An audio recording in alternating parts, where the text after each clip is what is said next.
มะเหมี่ยวสโตฟิชชิ่งนะครับวันนี้30สิงหาคม2562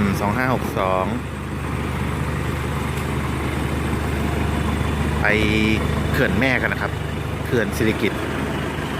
วันนี้เอาเรือลำใหญ่ออกนะครับมาด้วยกัน3คนพอดีน้องอีกคนไปซื้อของในเซเว่นนะครับซื้อของกินตอนนี้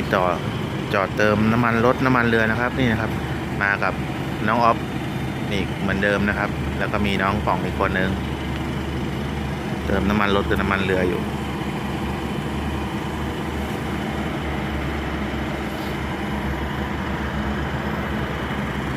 ตอนนี้ก็ตี 4ประมาณตี 4 ครึ่งนะครับ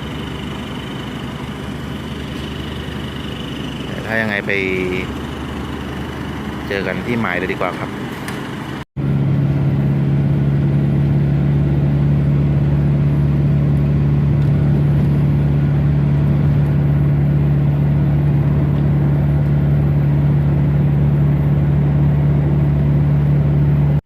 มาถึงเขื่อนแล้วนะครับวันนี้เรามาลงตรงท่าเรือนะครับบ้านท่าเรือ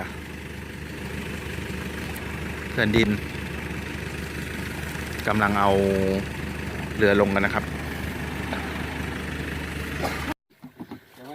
เรือลงเรียบร้อยครับคุณป๋องเขาบอกว่าเปียกหมดแล้ว ยังไม่ได้ไปไหนเลยฝนตกนะครับเมื่อกี้นี่นะครับรถจอดอยู่นู่นนะครับมีรถพี่ๆจากแพร่มาด้วยนะครับเราตามรอยเข้ามา เตรียมของเรียบร้อยแล้วเตรียมตัวออกเดินทางครับหาปลากันดีกว่าครับเรือออกมาแล้วนะครับนี่บริเวณทางลงของเขื่อนดินนะครับบ้านท่าปลา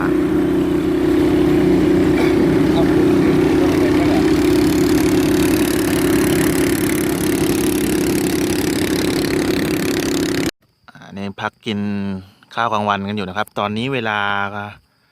เดี๋ยวนะประมาณสักบ่ายโมงนี่นะครับเตรียมข้าวกลางวันกันมาไม่ไหวกันแล้วหาที่พักก็ไม่ได้ร้อนก็ร้อนปลาก็ไม่ค่อยกัดเติมพลังก่อนครับไงเดี๋ยวลุยกันต่อนี่กินหน้าอร่อยมาก